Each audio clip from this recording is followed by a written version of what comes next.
Board members, it's 5:30. I'd like to call the meeting to order. Our first item is our pledge.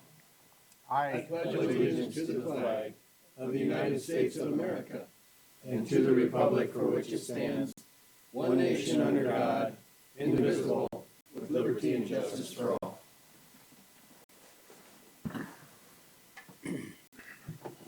Mr. Vice Chair, could you read our mission statement? Mission of Marshall Public School District is to educate, support, and prepare all learners for success. Thank you. Do we have approval of the agenda? Do we have a motion? So moved. Need a second. I'll second.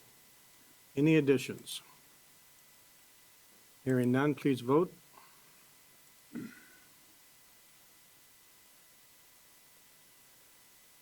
is approved. Moving on to our Tiger Spotlight. This week is Teacher Appreciation Week. Each year, this week brings us joy because we get to celebrate the teachers in our district. Our teachers are the foundation of our district, and they are that one person that students look forward to seeing when they come to school every day. We celebrate teachers across the nation today, but more so, we celebrate the teachers at Marshall Public Schools. We are truly blessed with the best here at Marshall. Thank you does not begin to cover our appreciation for the work these individuals do each and every day. So thank you to all of our teachers. And I'd like to second that. They're the backbone of our education system. We have an excellent education system. We probably have some of the best teachers in the state. I agree. Absolutely. We also want to recognize our Coaches too. I also want to recognize our nurses this week. School nurses over the past couple of years have also certainly had their work cut out for them. We are so appreciative of the care and support they've shown not only to students but to staff and parents as well. They've spent countless hours researching best practices, counseling parents and students, while still continuing to provide daily care that our students need. Thank you, MPS nurses. We couldn't do this without your support. Absolutely. They've done a yeoman's job. Moving on to our public forum. Now, if there's anybody in the public that would like to approach the board, now is your time.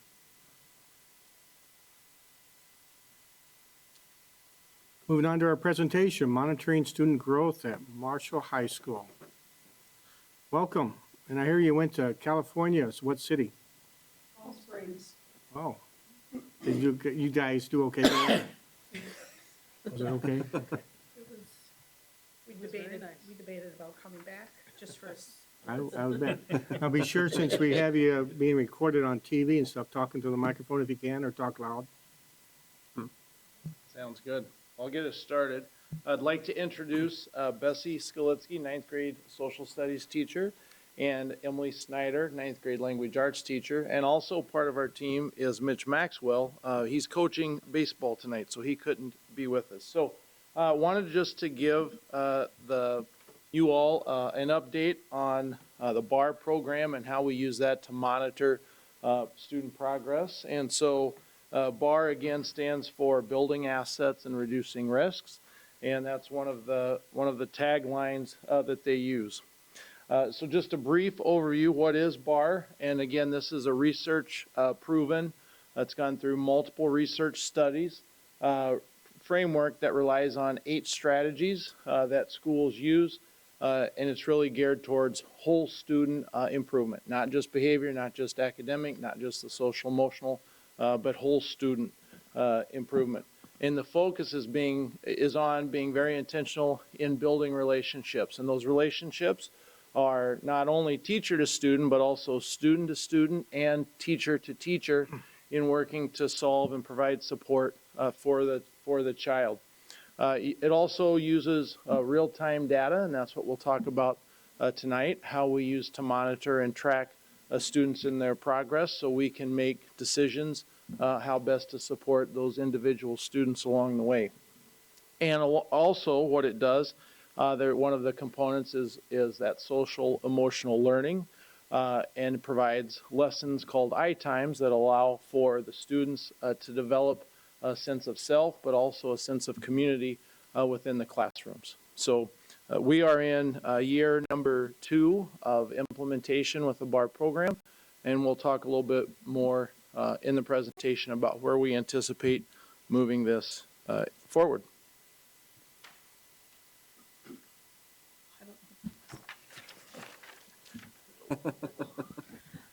I could, So the BARR program is based on 8 strategies that all work together. And a lot of what they talk about in all of the trainings that we went to is how you need all 8 to be to achieve the most growth in students. The first one is focusing on the whole student, and I think one thing that they leave out of there is a positive focus on the whole student. We start every discussion with about every student, about the positive aspects of that kid. What do they do well? What growth have we seen recently? And it's a very positive traits focus that we use for a whole student. The second strategy is professional development for teachers, for counselors, for administrators.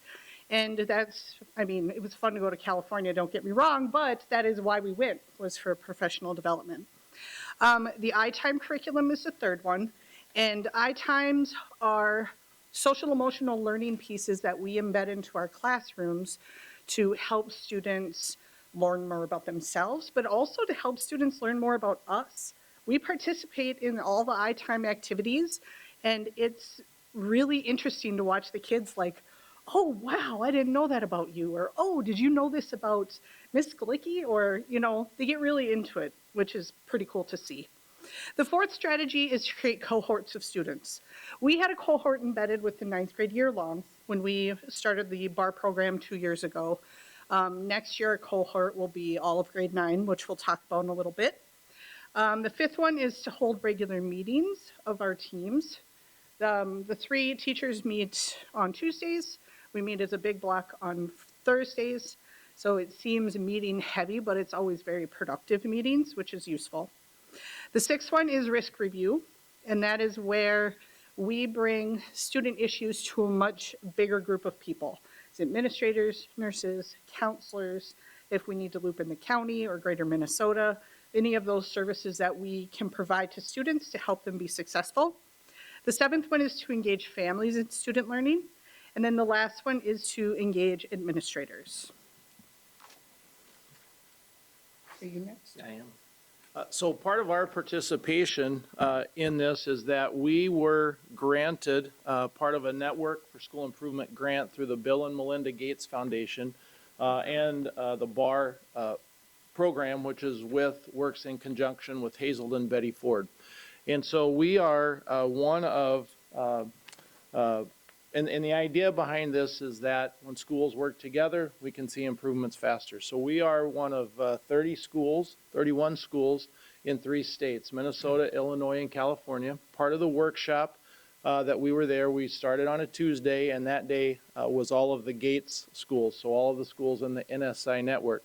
We had the opportunity during that day to spend time, we spent some time with Robbinsdale Cooper up in the cities, and we had the opportunity to network and visit with people from those other schools. On Wednesday and Thursday of the conference, that was about 160 educators, and then on Wednesday and Thursday, 700 educators were on hand from around the country. But we were part of that, and we received funding for that, and that's what allows our participation in the BARR framework. The Gates money pays for that. And as part of our work with the NSI, we have monthly meetings. We have a team, our team of teachers here, plus some representatives off of our leadership team. And we're trained in continuous improvement processes, which we use for our work within the BARR program in our 9th grade year long, but also processes that we use school-wide. And our focus was on working on attendance with some of our students and kind of identifying and making sure that we have the right supports lined up with those students who have our higher rates of absenteeism. The focus of the grant is specifically working with Black, Latinx, and students of low income status to try to help them achieve that opportunity for college and career readiness. So the Gates Foundation provided this money over the course of 5 years to these 30 schools in these 3 states to try to work together. And we've had opportunities to meet with virtually up until last week with schools from Minnesota, Illinois, and California. And as part of that, we also have regular coaching sessions with the coordinator and administrators where we're connecting with those folks in those various schools.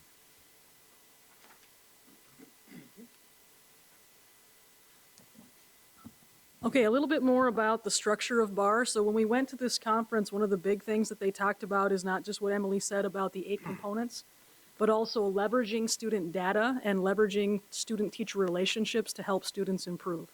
So key components of BARR that help us to do that, kind of combining strategy 1 and 5, are really those collaborative meetings that educators get to have. So we sit down as a small block every Tuesday.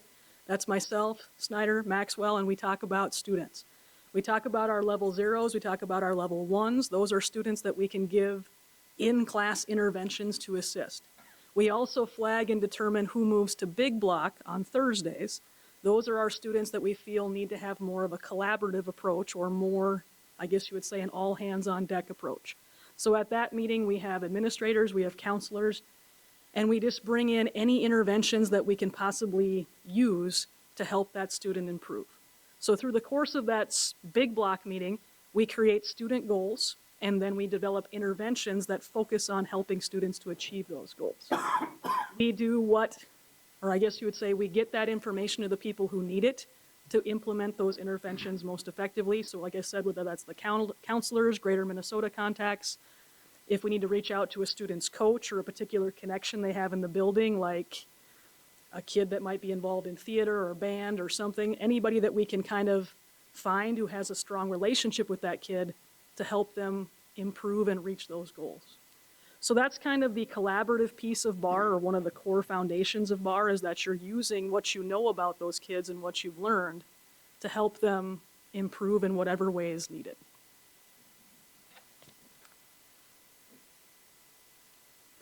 Two of the interventions that we use most often are what we call ICU, and then our seminar time, which we have at the end of the day.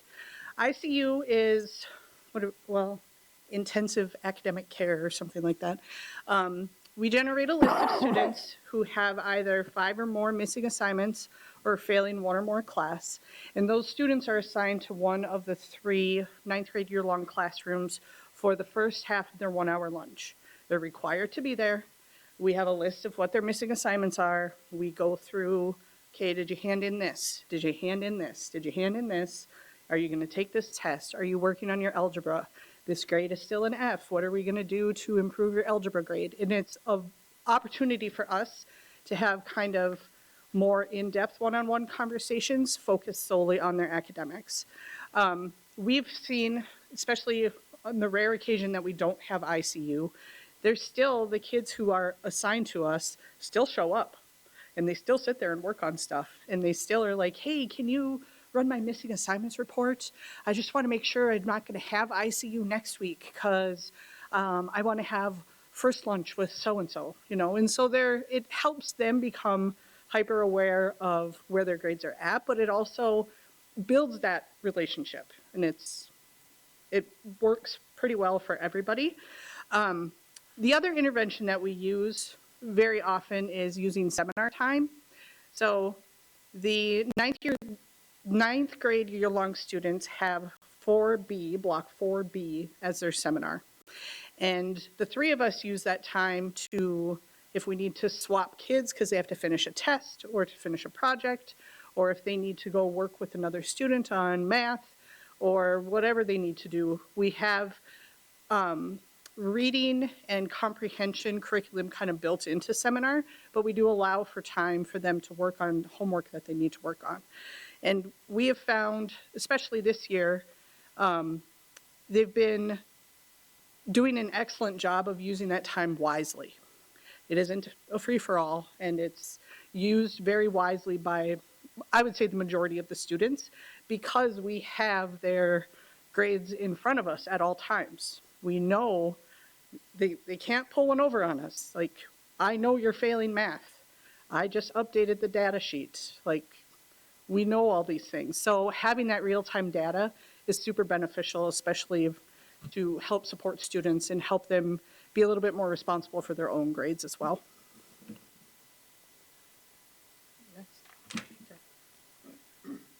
So then the other thing that's great about BARR is, like I said, you're leveraging that real-time data, you're leveraging those student relationships to help create improvement. And what's also awesome about all the data collection and things that we do is you can then have a historical look at a kid from the beginning of the year till now and see, are those interventions making a difference? So I just showcased 3 of our students up here on the slide, but I'm just going to talk about student A. So we had a student who was consistently absent for most of semester 1. As a result, they were failing 4 to 5 classes consistently. They had professed concerns to more than one faculty member that they did not have any friends at the high school. They didn't know anyone. They didn't have any connection to an adult. They didn't know anybody. And so through our interventions, we really kind of focused in on this student's not only academics, we of course referred them to risk review as a level 3 to work on the attendance piece. As teachers, we focused on their academics when they were in school and trying to build those connections with kids. We also were able to reach out to their counselor and realize that this student had a big issue with social skills. So we were able to get them into a social skills class and begin working on some of those other skills that help them to create more friends and create more connections. And so semester 2, this student has not been a level 3 at all, has not even been a level 2 very frequently.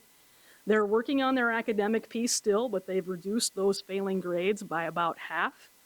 And we've seen a lot more positive interactions. We've seen the impacts of the social skills class with their peers and with us. Remember Mr. Maxwell coming into a meeting and he was super excited, as you guys all know Mr. Maxwell can get, because this kid actually stood up in front of the class and played the guitar for everybody, showcasing something that they were interested in and having the confidence to bring it to the classroom. And so we're hoping going forward that we can then leverage that interest, getting them involved in classes that are band related, to build those connections.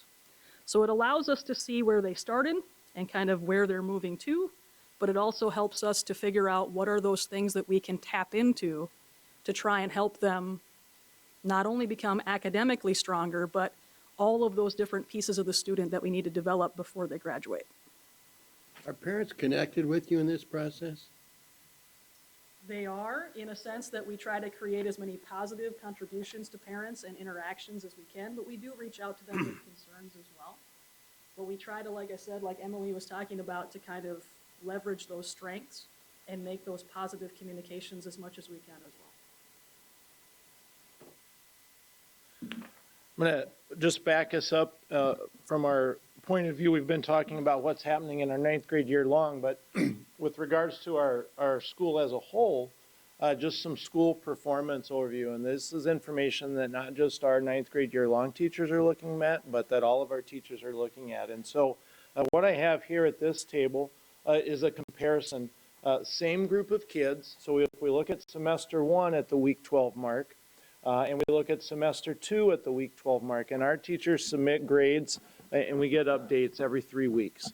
So it's we try to have frequent monitoring in place. And so if we just look at the reduction in the number of students who were failing and the reduction in the number of courses that were failed. Now, keep in mind that every student has at minimum 4 courses and at maximum 8 courses. And so if you just do the math there and say on average 6 courses, 850 kids times 6 courses, these numbers get quite large. So what we look at is the percentage of students who are passing all of their classes. And so when we look from semester 1 to semester 2, we can see in our 9th grade that we see a significant increase. Our year-long students represent about 1/3 of the freshman population, approximately. And if we look at grade 10, our grade 10 students also worked within the BARR framework last year. And so we can see some improvement. We see a reduction in students failing, a reduction in classes failed, and we see an increase in the overall percentage of 9th grader or 10th graders who are passing. Our juniors and seniors, we see some improvement here. And then with our seniors, we see some slight improvement, and then overall, our passing percent has increased. And when we talked with schools last week, it's not uncommon for 9th graders around the United States, particularly in your urban and suburban areas, to see passing rates somewhere around 50 to 55%. And so fortunately, we've been higher than that, but still we want to go higher. We want to really eliminate the need for credit recovery by keeping those students on track throughout the year. This is a little bit different, and it kind of provides us with a comparison. So you've probably seen this in some board reports before, but the first thing I want to just point out is if you'll follow the color, that tracks the cohort. And so if we look at our current seniors, they're yellow here, they were juniors last year, and this looks at the same time period from 1 year ago. We can see some pretty significant academic growth, and this is the percentage of students in that grade who are passing all of their classes. And so from when they were sophomores, and I'll just remind everyone, 2019-20, this was the first grading period of the pandemic when we first went to distance learning. And as you look horizontal across the row, you see some percentages here that are quite low compared to what we've been at. And then if we look at last year, and again, you follow the green, they were freshmen last year, now they're sophomores, we see a nice increase. If we look at our juniors compared to where they were as freshmen and sophomores, they're the blue cell, and then as sophomores, you see a nice increase. And we can see here that this current group of ninth graders is performing higher than the previous two cohorts. And we're always very careful when we compare cohort to cohort, but we really like to look at the same group of kids at the same point in the school year. We think that's pretty important. And so that's school-wide. And now I'd like to just drill back down to that ninth grade level. I'll turn it back over to Bessie. Thank you. So like you said, one of the benefits of the real-time data that we collect is not only being able to inform your teaching practices and your interventions, but you can also see the effectiveness of those interventions over time. So if you look at the table, this is comparing this year's freshmen that we're working with in BARR at different points from the semester 1 to semester 2. So week 3, week 6, and then week 12. And basically what you can see by that is the fact that our most at-risk levels, so just a reminder on what the levels are, a level 0 is a student that has very little concerns, is effectively operating in the school as a whole. A level 1 is a student who might need some in-classroom interventions from their teacher. A level 2 or a level 3 would be brought to big block or risk review because they have a lot more, I guess you would say, things that are affecting them and preventing them from being successful. So if you look at these data comparisons, we can see that what we want to see, or the switch that we want to see flipping, is starting to work. We have our level 2s and 3s, our most at-risk groups, decreasing, while our level 0s and our level 1s are increasing. So it's nice to see and have that kind of reinforcement that the interventions that we have been targeting students with have been working. Am I up again? Oh, never mind, sorry. And to continue with that, we can also see that another piece of the data collection that we do is called a failure total by week. So this is just basically what students are currently failing their classes at that given snapshot. And like I said, I'm not going to read through all of that with you, but notice how we had a 55% average at the onset of the school year, and our last or most recent was down to 25%. What does YLC stand for? Year-long classes. Okay. So students that are in the year-long program. Some highlights from the conference that we just attended, other than the sunshine. Not gonna lie, the sunshine was glorious. Sure, rub it in. I know, I'm sorry, but whew. But Bessie and I don't like to fly, so we had to like balance that. We were given the opportunity to network not with just the NSI schools, but the BARR schools. And we had been operating in kind of our own little silo these 2 years. We've never had the chance to talk to anybody. So it was so wonderful to be able to sit down at a table and you don't have to explain like the terminology. Everybody's on the same page. And having conversations with other teachers and other administrators and other BARR coordinators about what works, what isn't working. How do you handle this problem? How do you handle this problem? What do you do about this particular thing? It was just such a wonderful opportunity just to network with all of these different teachers from all across the country. The way that the meals were, everything was outside, which was pretty cool, but it was intentionally fruit basket upset, where you sat with different people and you talked to different people. And I thought that that was a really awesome way to learn more about everything. They had different schools that they showcased throughout the conference. They made videos at those schools, and you could hear from the students and the teachers just how well BARR is working at those schools. They also had an explanation of all of the research that went into creating BARR and the entire process they went through to be validated. I mean, it was this very in-depth, crazy research project that they went through, and it's just further proof that it works and that it's worth it. We had the opportunity to attend a bunch of different training sessions. We tried to split up so not two of us were at each one so we could learn the most. And it was a constant stream of texts back and forth of, have we thought about doing this? This is what I learned. This is what I learned. Some of them were about running effective meetings. Some were about embedding more social emotional learning. Brian and I attended one that was for BARR coordinators, and I was able to talk to different BARR coordinators to see like what that's all about. Developing partnerships within the whole community. There was a lot of schools that we talked to, especially the ones in California, I think, that did an excellent job of involving the entire community. It's not just the school community, it's the whole community. And so there was a lot of interesting discussion based around that. Just as Bessie had talked about earlier, using that data to leverage student-teacher relationship.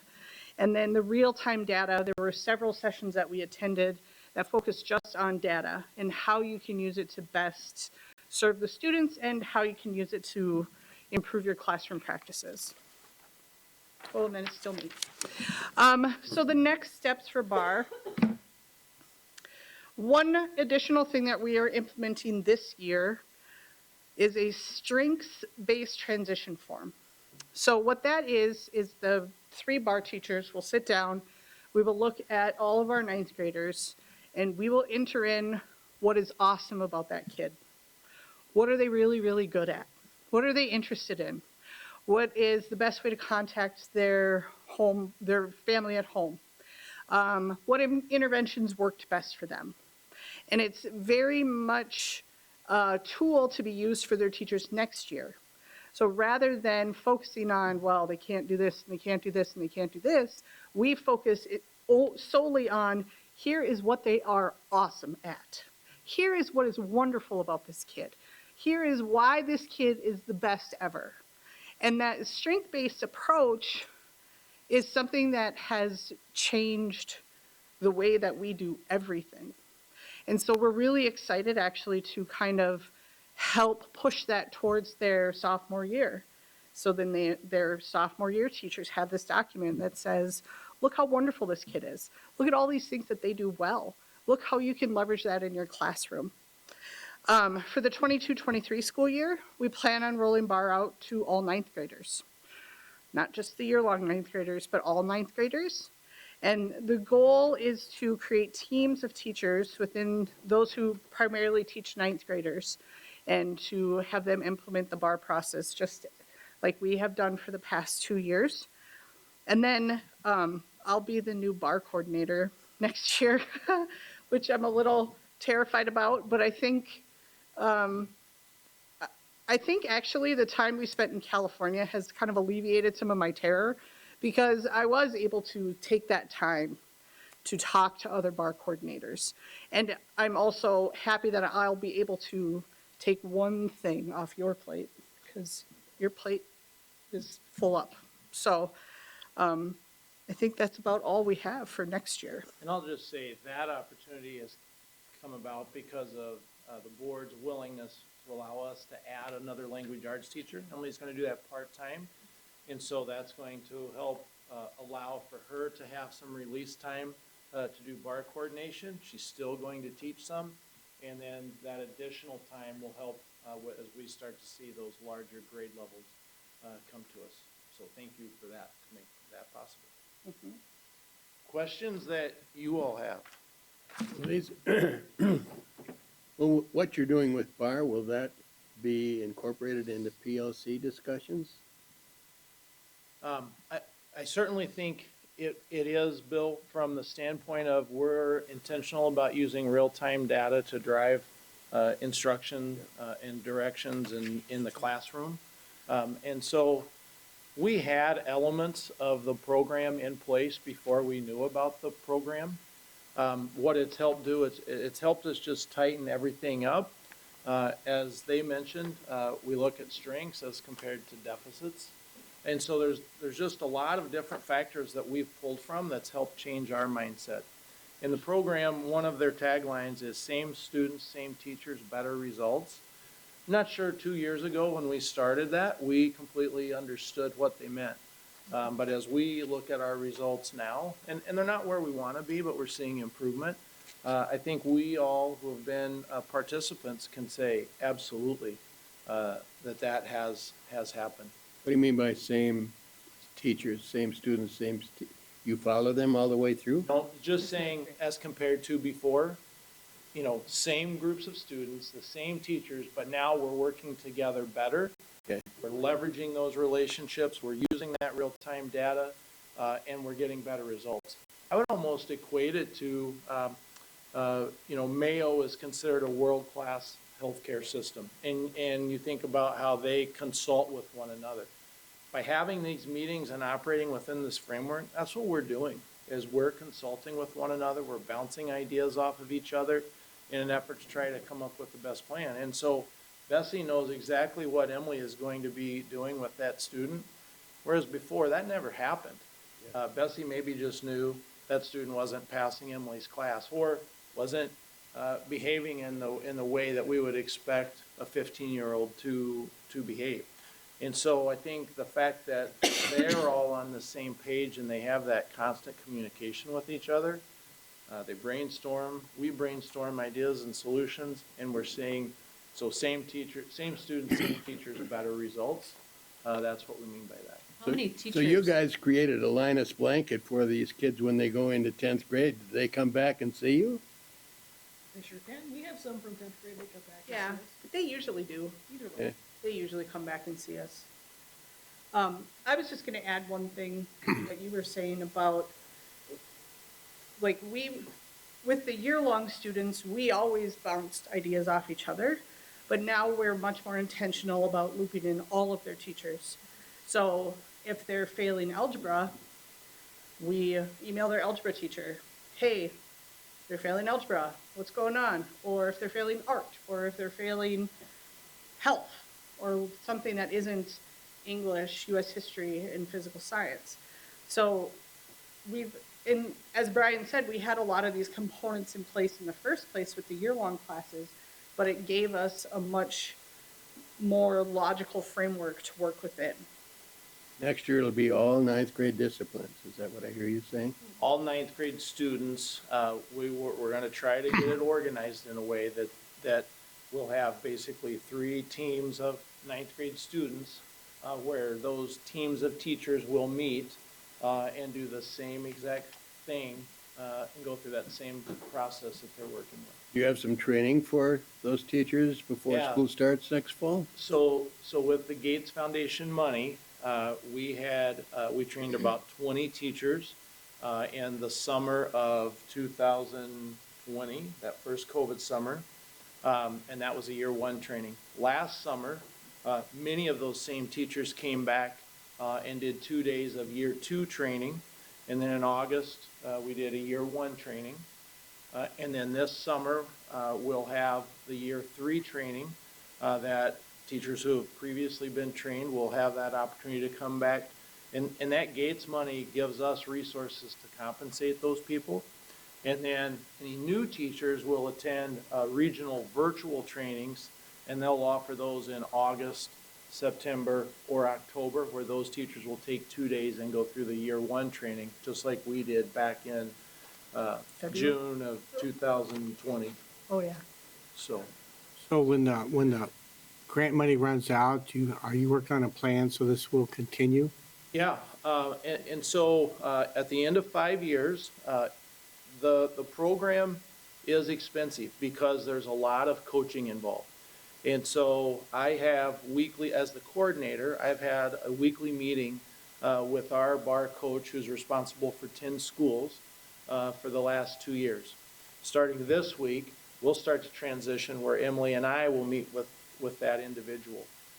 As the principal, I have quarterly PLC meetings with principals from around the country. They provide us with 3 on-site visits a year where our coach comes and spends the whole day with us and provides us with pretty comprehensive amount of feedback suggestions. And so he'll come on a day where he'll attend our block meeting. He'll go in and watch the I-time lessons, and he'll watch that 3 times, and then he'll come and sit in on our risk review. And then we'll get a written report, and at that next meeting, coordinator meeting, he spends time kind of dissecting that with us.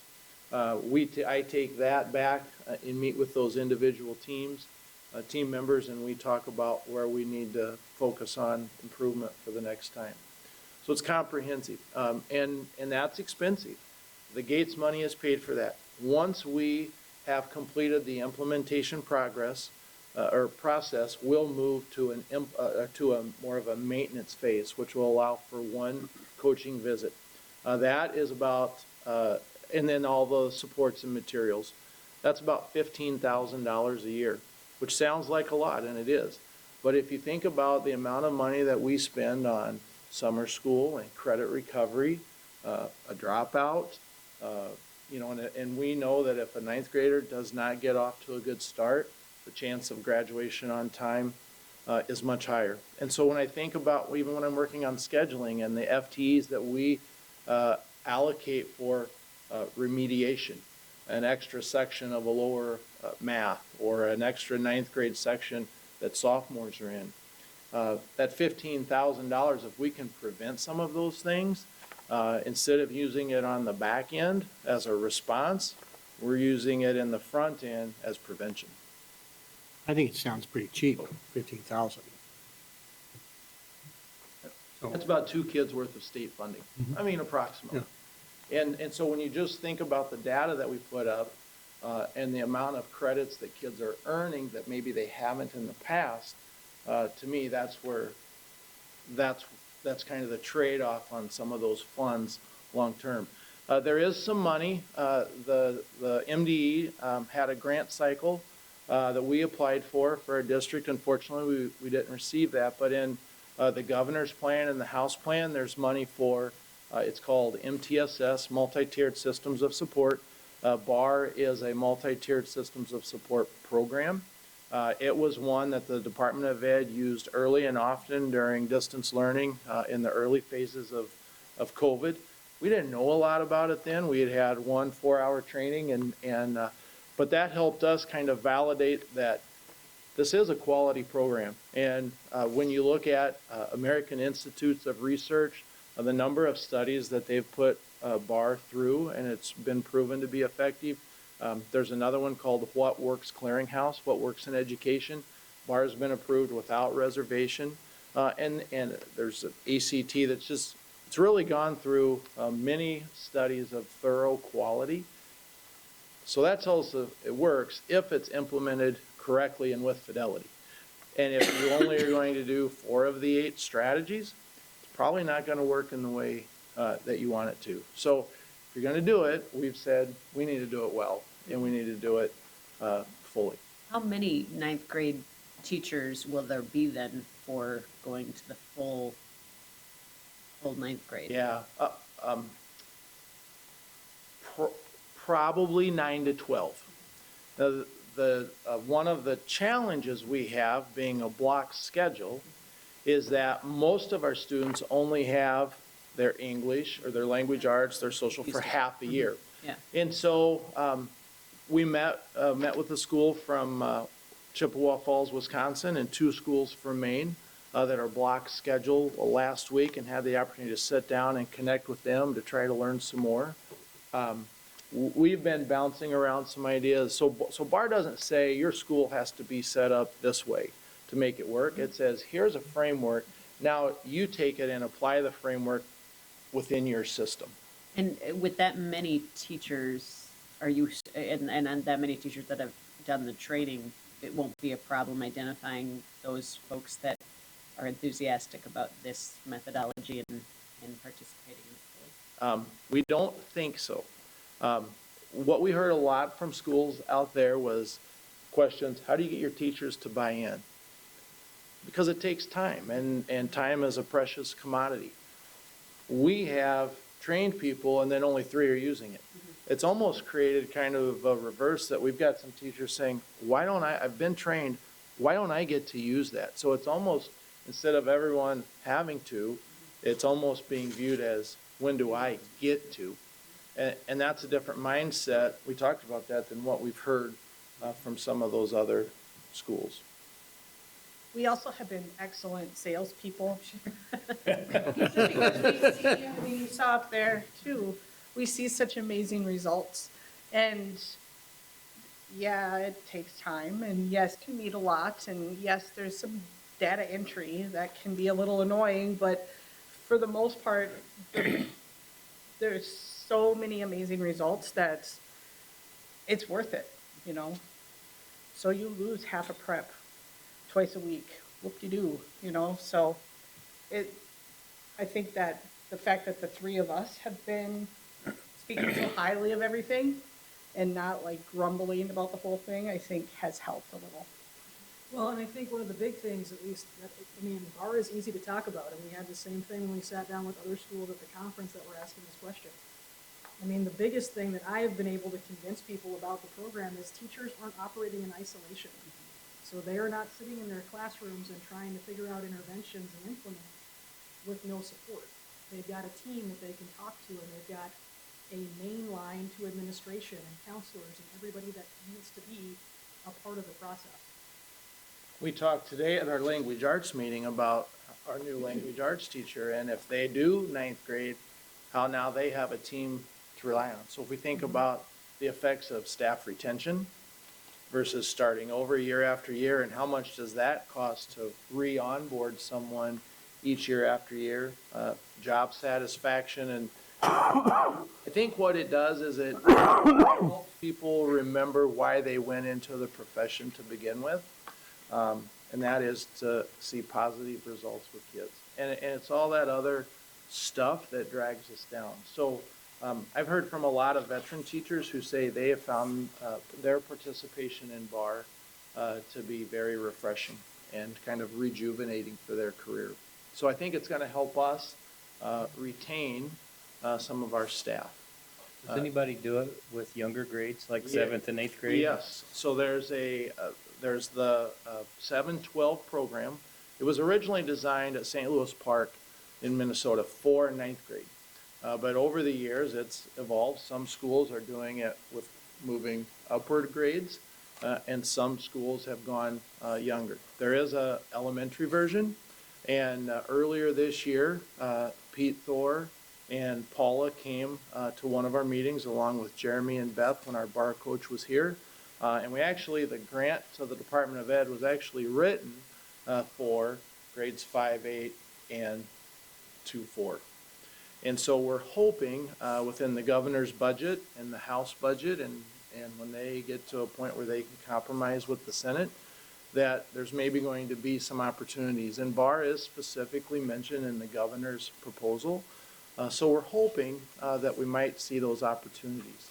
I think it would work exceptionally well at a middle school level, which already does teaming. It's very new in the elementary. But one of the sessions we were at, there was an elementary principal there from a school in Minnesota where they have started it. So I think there's opportunities there, and we realize that and know that the more successful our students are at an earlier age, the easier it makes our job when they get to high school. So I think it's something that we'll definitely want to keep an eye on, and we might have that opportunity to move that way. I think more this is than one of just the most grade 9. exciting programs that we've had, that I've had a presentation given to me about, and I know you, Brian, will keep your data. Yep. But you guys gotta keep the fight going, because it's all about the students. And if you can get that group that falls through the cracks, Yep. you're saving society as a whole. And it's meant to help every kid. Even, just because a student has good grades doesn't mean that they're not experiencing some sort of dysfunction in their life. And so as teachers, how do we support that, and vice versa? These teachers came to us, to me, 4 years ago, and at one of our meetings, and back then we were deficit based, and we would identify those kids and, hey, here's what's going on with this kid, and we weren't focusing on strengths, and they just said, we need some new tools in our toolbox, and we started to look at different programs, and as we did so, we wanted something that was steeped in research. And it wasn't about a reading program, it wasn't about a math program, it was nothing about content specific, it was about strategies, how to help. And we were contacted, the deputy director of BARR is from Minnesota, but he's from Windham originally, and they sought us out. They were looking for schools with diverse demographics in a rural setting to be part of this Gates grant. And they talked to us in Worthington and Wilmer to begin with, and then they looked at Redwood Falls, and we applied and were fortunate enough to be chosen. And I don't feel like I could say that there's any part of the program I've been disappointed with, and I'll let them speak for themselves, but from the professional development and the coaching along the way, it's a comprehensive approach. And also I like the continuous improvement philosophy, because I felt like that's been a hallmark in our district back since the early 2000s. So ever since I've been in the school district, when we used to train our teachers on continuous improvement, so I just felt like it already encompasses a lot of the things we do, but it's going to help us do them better. I agree. Like I said, I think it's natural. Any educator, that's what they do. They try to figure out a way to intervene and help kids be as successful as possible. And what I really like about BARR, kind of tying back to what you were talking about with kind of a refreshing look at the way we do things, is it used to be, or even when other colleagues come to me now and they're like, this kid has got this issue, what do we do? The first thing out of my mouth would have been, well, try this, this, or this. Now the first thing out of my mouth is, tell me what the kid does. Tell me how that kid is connected to you, to this building, to this school. How do they feel like they're a part of our community? And that's really what BARR drives home to figure out first. And that was probably the biggest thing, because I mean, a lot of the structural things we do in our year-long program, but that was one of the big things for me that stood out, that we added actually learning about this. And it has made a huge, huge difference. When you can figure out how they're connected and how you can figure that or kind of leverage that, it makes those interventions that much more effective. And it helps us to communicate together to figure out how to follow through. Thank you for your Thank you, guys. commitment. Thank you. Thank you. Very much. Thank you.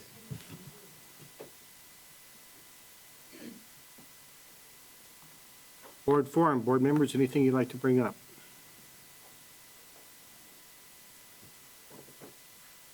Moving on to our discussion items. Second reading of policies 613 through 616. Second reading, any questions or comments?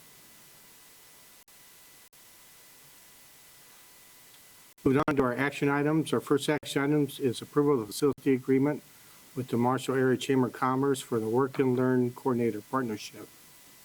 We have a motion So moved. and a second. Open for discussion. This is the agreement for the rental space for the office for the Work Learn Coordinator. She's been there for the past year. We'll be continuing that, and it is completely grant funded. So Pride and the Tiger actually got the grant for the money, and then they're passing that on to us. We serve as the fiscal host for that? Not for this, no. Any other comments? Call for a vote.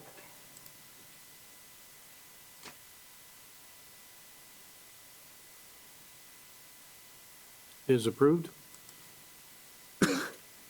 Our next action item is approval of the Rising Educators Club. Motion to approve. Do we have a second? Second. Open for discussion. This is a club they've been talking about. The students are approaching, asking to add this. It would be in conjunction primarily with our intro-ed class at the high school. Any other questions or comments? Hearing none, let's vote.